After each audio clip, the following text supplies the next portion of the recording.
Kidlat News Updates.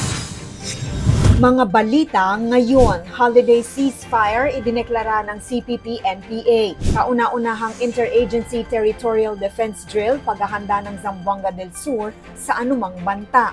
Oplan kontrabaha umarangkada sa Bacolod, target putulin ang dekadang pagbaha. Ako po si Cesar Soriano para ihatid ang mga nangungunang mga balita sa buong kapuluan. Ngayon, Nagdeklara ang Communist Party of the Philippines o CPP ng pansamantalang tigil putukan sa Pasko at Bagong Taon na naglalagay sa New People's Army o NPA sa defensive position sa loob ng 4 na araw. Epektibo ang utos mula December 25 hanggang 26 at muli sa December 31 hanggang January 1. Ayon sa CPP, hakbang ito para sa selebrasyon ng mga mamamayan sa gitna ng krisis kasabay ng 57th anniversary ng partido.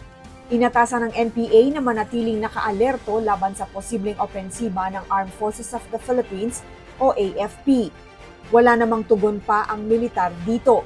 Sa kabila nito, patuloy ang paghina ng hanay ng NPA habang libo-libong dating mga rebelde ang humihingi ng amnestiya. Hindi seremonya kundi paghahanda sa totoong banta ang isinalang ng Zamboanga del Sur sa kauna-unahang Interagency Territorial Defense Exercise na Calazam Sur 0-2025 noong December 12. Pinangunahan ng 53rd Infantry Battalion sa ilalim ng 102nd Infantry Igsoon Brigade ng 1st Infantry Tabak Division ang one-day training na naglatag ng malinaw na mensahe. Hindi maghihintay ang lalawigan bago kumilos sa harap ng banta sa baybayin at teritoryo. Sa aktual na scenario-based drills, hinarap ng militar, pulisya, LGUs, health units at disaster responders ang sabayang krisis mula coastal intrusion hanggang emergency response failures.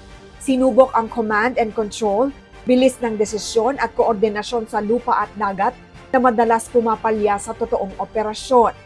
Pinakita ng ehersisyo ang pangangailangang tapusin ang silo mentality ng mga ahensya.